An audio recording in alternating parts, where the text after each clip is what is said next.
Hotel செய்யக்கூடிய சகோதரர்கள், அவங்கள குறித்து சொல்லல, நான் ஒரு சகோதரரோட பேசினதால சொல்றேன். அல்லாஹ் அவர்களுக்கு அருள் செய்ய வேண்டும். இந்த ரைஸ் ஒன்று போடுறாங்க. இந்த ரைஸ் போடுற இடத்துல நீங்க போய்த்து அவங்க போடுற சிஸ்டத்துக்கு போய்த்து பார்த்தா ஒரு ரைஸ்ல ஒரு 250 அரிசி கீழே கொட்டி இருக்கும். நீங்க சிம்பிளா பாருங்க, போடுற இடத்துல பாருங்க, அது போடுற சிஸ்டத்துக்கு அது கொட்டுது. ஒரு சகோதரர்கிட்ட சொல்றேன், நம்ம விளக்கம் சொல்றதுல எங்களை விட்டு ஆள் இல்லை, இது வீண் விரயம் தானே, இந்த அரிசி மணி கொட்டாம நீங்க ஏதாவது ட்ரை பண்ணலாம் தானே. அவர் சொன்ன விளக்கம் என்ன தெரியுமா?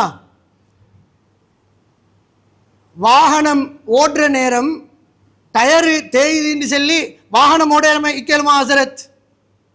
எப்படி விளக்கம்? வாகனம் ஓடுற நேரம் டயரு தேயுதுன்னு சொல்லி வாகனம் ஓட இக்கேலுமா? ரைஸ் போடக்கொள்ள கொஞ்சம் கொட்ட தான் செய்யும். அன்புள்ள சகோதரர்களே, நீங்க நினைக்காதீங்க இந்த விளக்கம் எல்லாம் இங்க பேசலாம். அல்லாஹு ரப்புல் ஆலமீன் எதுக்கு உனக்கு இந்த ரைஸ்ன்னு தான் அல்லாஹ் கேட்க போறான். தின்ன பஞ்சம் இல்லாமையா போடுற?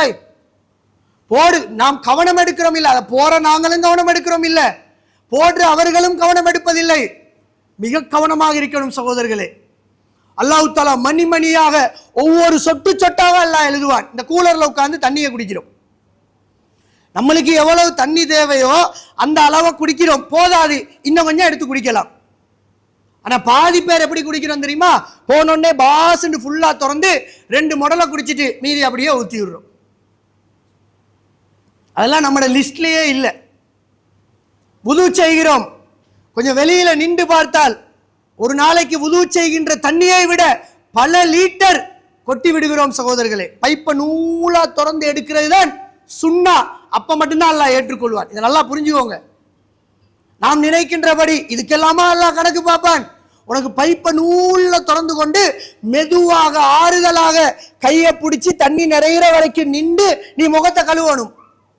அது இல்லாம பாஸ்ன்னு திறந்து விட்டுட்டு கையை போட்டு முகத்தை கழுவுற கெப்ல 2 கோப்பை தண்ணி போயிடும். அது நம்மளுக்கு அதெல்லாம் அது வீண் விரயம். இதுக்கெல்லாமா அல்லாஹ் கணக்கு போடுவான்.